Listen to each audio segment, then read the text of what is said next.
One of the students asked me a question. Sir, how do new states come into existence? And I thought this is the right time to talk about this topic.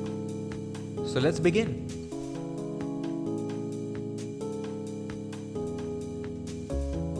As you know, territory is an important element of statehood, and without territory, there can be no state. But we have already discovered all the territories, haven't we? When was the last time a new piece of land was discovered? And if it was a long time ago, is the concept of terra nullius redundant nowadays? If there's no new land to be discovered, that means no new state can be formed. Is it so? I would like you to watch a video before I continue here. It seems like today the world is full of people. There are 7.4 billion of us after all, and it seems like everywhere has already been discovered. There are satellites, an international space station, GPS, and there have even been explorers like this gentleman after all. But it didn't always used to be like this. The world used to be a much larger place. The question is, where and when was the last piece of land on Earth that was discovered by humans? To start literally at the beginning of humanity, we go back to Ethiopia in 195,000 BC. We don't really know exactly when humanity discovered certain parts of the world this long ago, but we do have our best guesses that we can make based off of fossil evidence that has been discovered. So, let's go with our best guesses for now. The oldest Homo sapiens fossils to date were found in Ethiopia, so human exploration likely started from here. With an entire world to explore, it took until 140,000 to 160,000 years ago for humans to discover modern-day Sudan. But by 125,000 years ago, humans had reached the southern point of the African continent, and at the same time had also crossed the sea into Arabia, or modern-day Yemen. This new group of Arabian-based humans had reached Israel by 100,000 years ago, and Oman by 75,000 to 125,000 years ago. Back in Africa 90,000 years ago, humanity had reached the Democratic Republic of the Congo. Back over again in Asia 70,000 years ago, humans first arrived in India, and 67,000 years ago had reached the Philippines, marking the first time that humans arrived in Oceania. 50,000 years ago, humans first arrived in Taiwan, and 50,000 to 80,000 years ago, humans also arrived in Egypt. For the first time, humans arrived in Australia 48,000 years ago. Those early settlers to Australia and their descendants would remain almost completely undisturbed by the rest of the human population until 1770 with the arrival of Captain James Cook, a guy who liked doing that a lot. We'll get back to him later. So about 47,000 years ago, humans arrived in Japan, and 1,000 years later arrived in Laos and Indonesia.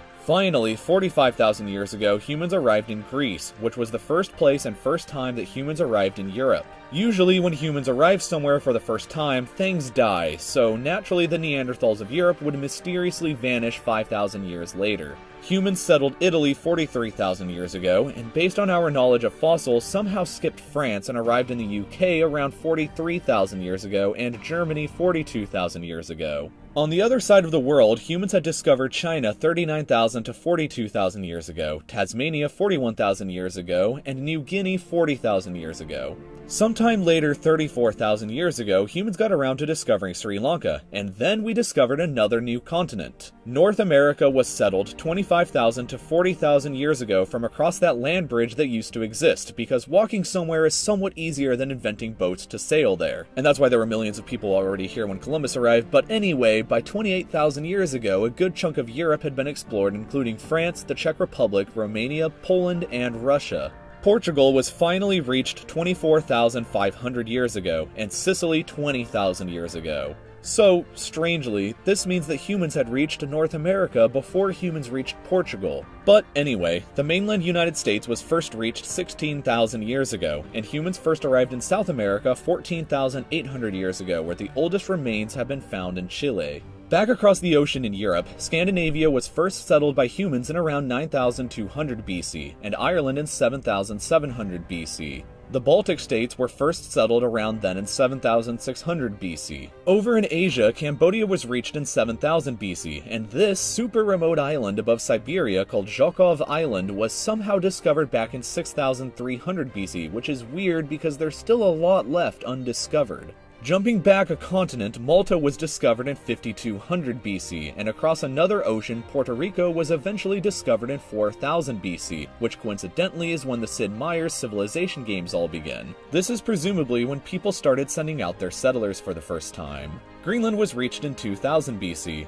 Fiji, Vanuatu, and Samoa were all reached around 1000 BC by the Polynesians. A while went by with no new discoveries until 290 AD when Hawaii was also finally discovered by the Polynesians. They remained there undisturbed by the rest of humanity until 1778, when that same guy named James Cook had to land on their islands as well. Anyway, the next big discovery was Madagascar, which despite being enormous and right next to Africa remained undiscovered by humans until 500 AD. The Roman Empire rose and fell, and in that entire time there were no humans on Madagascar. What else is weird is that the first settlers here didn't come from Africa like you would think, but came on canoes all the way from Borneo across the entire Indian Ocean. So, moving on, the Faroe Islands above Scotland were discovered in 600 AD, the Bahamas in 850 AD, and Iceland remained untouched by humanity until the Vikings found it in 874 AD.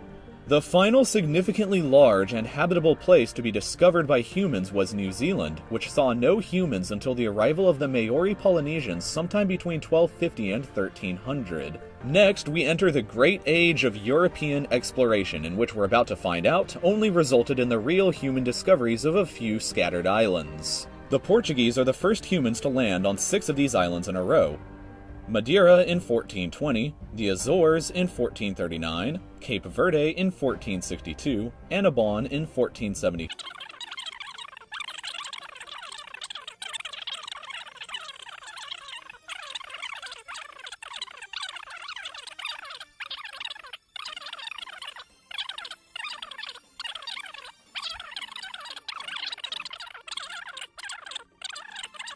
Stranded there for over 2 years. Well, that's about it. Right. Except for the 7th continent that's bigger than Australia at the bottom of the globe. Antarctica was never even seen with human eyes until 1820 when this Russian explorer discovered it, but failed to actually land on it. That means that humans had seen the planet Uranus before anybody had ever seen Antarctica.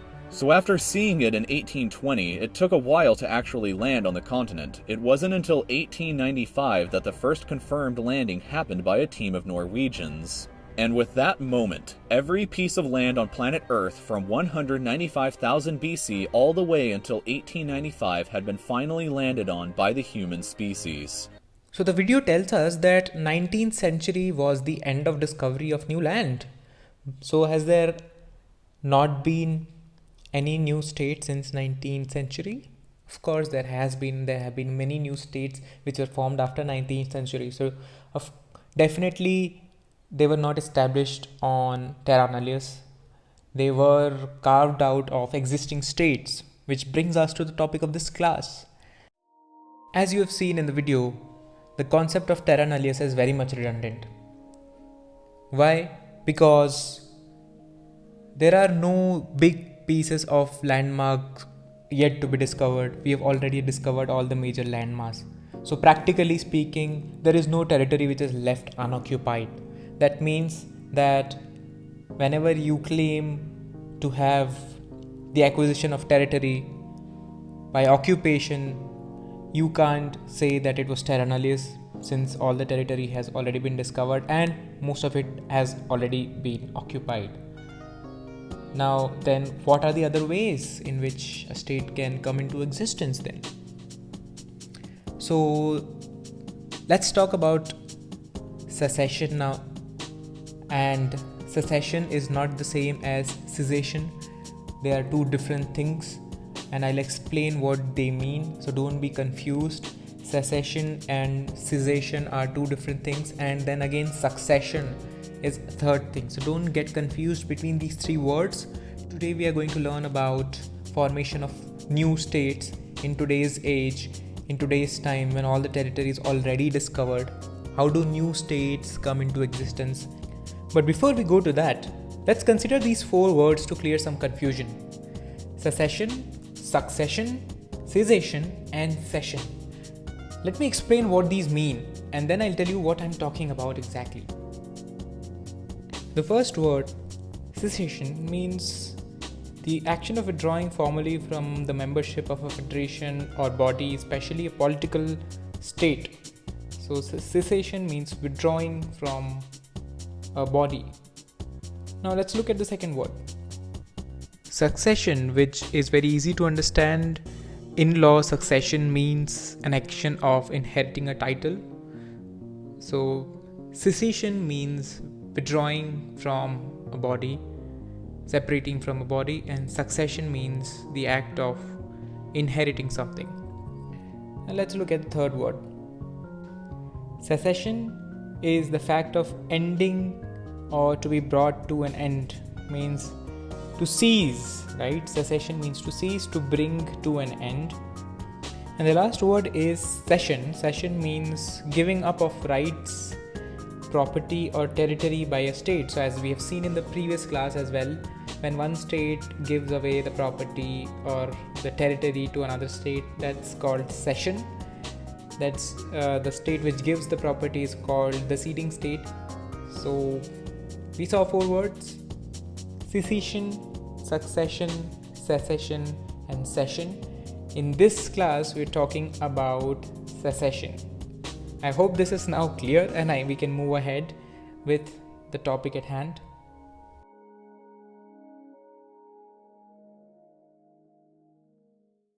So, secession means when one entity separates from an already existing entity and a new entity is born. In other words, when some part of territory of an existing state is carved up and a new state is born out of that. So, secession can then be of two types, that is mutual secession and unilateral secession. Mutual secession, as the name suggests, when the creation of the new state out of an existing state is a result of a mutual agreement between both the states and the international community. The example of that is the creation of South Sudan in 2011. South Sudan was made as a result of a long independence movement, a long civil war, so to speak, and then an internationally monitored, UN monitored referendum was conducted, and as a result of that referendum, a new state called South Sudan was created out of the existing territory of Sudan, and that led to then joining of South Sudan in the United Nations in 2011. And as soon as South Sudan joined the United Nations, all the states quickly recognized it and it became a state. Why that happened? Because it was internationally negotiated secession. So that there's not much problem there. Red, black, green and blue. The world's newest flag for South Sudan, the world's newest country. At United Nations headquarters in New York Thursday, the UN's 193rd member state hoisted its flag for the first time. South Sudanese Vice President Riek Machar was there, flanked by Secretary General Ban Ki-moon. This, he said, was South Sudan's moment. The colors of your flag represent the people, peace, the bloodshed of freedom. Your land and waters with a guiding star for unity. On behalf of the international community and all the people of the world, we salute that flag. But then there can be other types of secession, such as unilateral secession. What happens if, for example, some part of territory of a state, they declare that we are now independent and we will have our independent government? What does the international law say about that? Is an act of unilateral secession illegal, or whether it is illegal? That's what we have to understand, because mutual secession, where it is done with the agreement of the international community and all the actors, it's not much of a problem. But unilateral secession is the problematic part, where we have to look at what the law says, whether entities or whether a group of people living in a territory can unilaterally declare themselves as independent from an existing state. So let's look at what does the international law say about that situation. Let's look at the Kosovo case. In 2008, Kosovo declared its independence from Serbia, and in response to that, some states even recognized the Republic of Kosovo as an independent state. But some states rejected the declaration, and they argued that the declaration of independence by Kosovo is illegal and illegitimate. And they said that uh, how can one entity unilaterally just declare independence like that? So it is illegal. And there was this argument about whether it's legal or illegal, and what does the international law say about that? To resolve this, the UN General Assembly in 2008 requested the ICJ to give its advice on whether this unilateral declaration of independence is in accordance with international law or not. So, the exact question which the UN General Assembly posed was this. So, let's look at this document, which is the judgment of the ICJ on the Kosovo case, to find out what exact question was asked from the ICJ by the General Assembly. Let's turn to page number 8 of the PDF. Okay, so it says the question is this: is the unilateral declaration of independence by the provincial institutions of self-government of Kosovo in accordance with international law? That is the question which was asked from the ICJ. Now, I will show you some of the important paragraphs from this judgment. This is paragraph 79, where the court sets out the general international law on the subject. Let's read this. During the 18th, 19th, and early 20th centuries, there were numerous instances of declaration of independence, often strenuously opposed by the state from which the independence was being declared. Sometimes a declaration resulted in creation of a new state, at others it did not. In no case, however, does the practice of states as a whole suggest that the act of promulgating declaration was regarded as contrary to international law. On the contrary, state practice during this period points clearly to the conclusion that international law contained no prohibition of declaration of independence. During the second half of the 20th century, the international law of self-determination developed in such a way that as to create a right of independence for the peoples of non-self-governing territories and peoples subject to alien subjugation, domination, and exploitation. A great many new states have come into existence as a result of this exercise. There were, however, also instances of declaration of independence outside this context. The practice of states in these latter cases does not point to the emergence of international law of a rule prohibiting the making of declaration of independence in such cases. Let's read the next paragraph. So in sum and substance, in this paragraph, the court is saying that unilateral declaration of independence by self-governing institutions of a particular state is not actually prohibited by international law, and at times international law has allowed non-self-governing territories to even declare their independence in cases where people were subjugated, mostly by the colonizers, right? And even UN Charter has one provision which speaks about decolonization and allowing people to self-determine, right?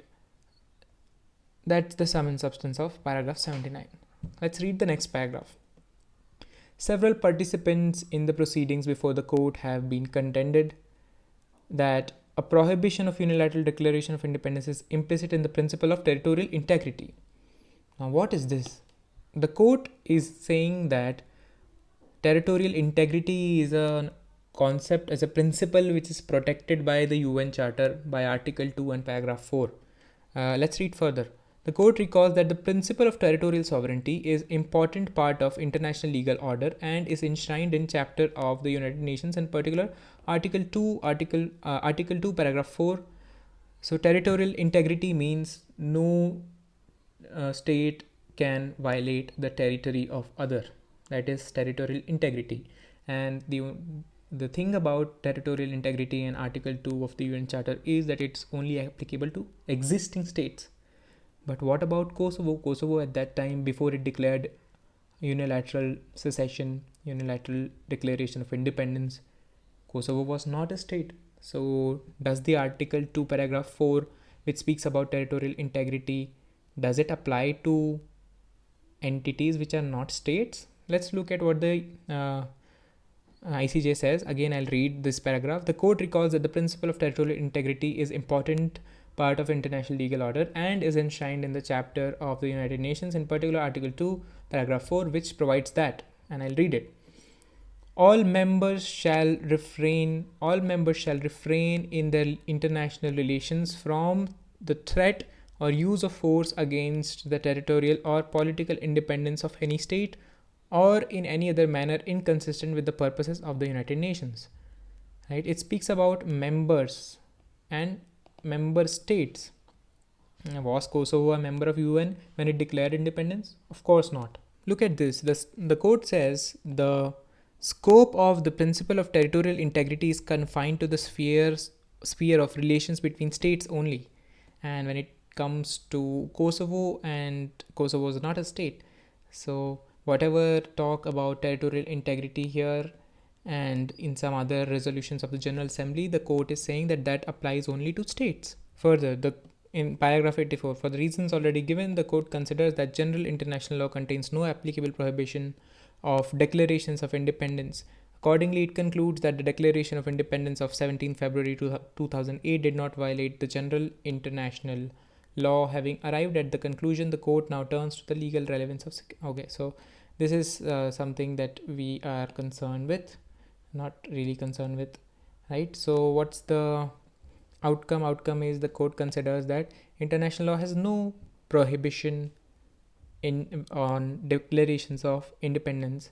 To sum up, international law did not provide any rule prohibiting unilateral secession, and this came into question when Kosovo declared independence from Serbia in 2008, and ICJ was asked to give its advisory opinion, and ICJ said that, well, there's no prohibition in international law against such self-declaration. And there was a counter argument made that the UN Charter speaks about territorial integrity, to which the court said that particular article only applies to states, already existing states. It cannot apply to those entities which do not even exist as a state at that point.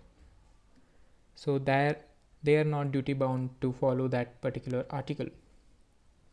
And even if you think about it, if international law were to prohibit such unilateral secession, does it mean that there could be no new states ever? And does that also mean that history is written forever, that states can never change if such secession is not allowed?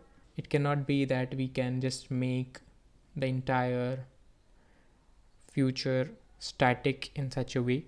But it's also not the case that court will always allow such unilateral secession in every case. Sometimes unilateral secession are a result of breach of international law, and they are a result of some illegal situations where a lot of bloodshed is done and a lot of corrupt practices lead to the act of unilateral secession. So at that time, states would not recognize it. It depends on the particular case whether unilateral secession will be accepted by the international community and allowed by the court or not, right? So it's not that every time unilateral secession is allowed. It's just that international law has no prohibition on unilateral secession. But whether it will be allowed or whether it will be recognized by international community will only depend on the circumstances of that particular case. So I hope you now understand what secession means.